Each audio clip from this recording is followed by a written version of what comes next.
Hi guys, this is lesson number 5 of 10 things I've learnt in business over 10 years. I'm slightly squinting because it's a bloody gorgeous day out here in Melbourne today. Just walking along the riverbank. But lesson number 5 is empowerment.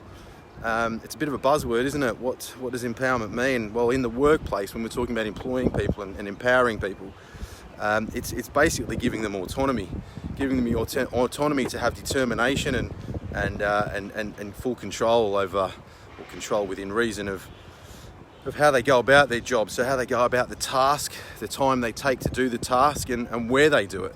The employers that have done that well have got the best out of their people. So what have I learned about empowerment? Well, certainly from day one, certainly when I started employing people and decided to employ people, it was so close to my heart, and still to this day is very close. That value of empowerment is something that I've always, from day one, wanted to have in the business. But I got it wrong. I think I got it wrong for a period of time, and I suppose my lesson that I'm sharing with you today is that empowerment of people isn't just allowing them to do things in a way that works for them without framework or without support. And I think that's the mistake I made, is that I wanted people to be able to do things that work well for them, because I'd worked in businesses previously where you were told how to do things, or you're expected to do things in a certain manner, or you had certain KPIs or certain daily tasks you had to do that simply just didn't work well for me. And I found certainly in a consulting environment or a sales environment, it was just counterproductive. So I wanted to empower people to be able to do it in a way that worked for them, but we still have to provide a level of support. If we're going to say that, you know, people are different and people do things in different ways to achieve the same result, we also have to acknowledge that people need different levels of support and different levels of framework. But what the biggest lesson I've learned over the years with empowerment is actually that for empowerment to truly, I suppose, be embraced, the employee needs to trust us as leaders and employers, or have full confidence that we trust them to do a good job.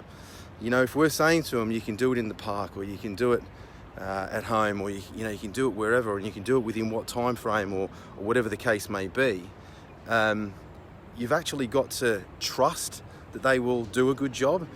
And it's not about, judging them on why they aren't at their desk at a certain time of day, or why they aren't spending enough time in the office and things like that. As long as they are performing to the level we expect, our customers are getting the service levels we expect. So fundamentally, as long as they're doing their job well as you believe they need to be doing their job, then we shouldn't really be questioning anything else, if we truly want to empower our people. And I suppose that's a fundamental lesson, is, people need to be able to trust that we trust them, or have full confidence that we trust them.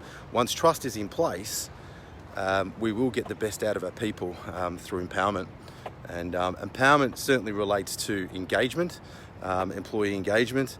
That's the next lesson I'll be sharing with you, what I've learned about employee engagement. But they certainly tie well together with the empowerment of employees and how we engage with them and get the best out of our people.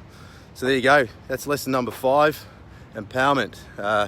Make sure you give people the right amount of framework, but give them the confidence in the fact that you trust them to do the job well and in the way that works for them. Thanks for listening. See you soon.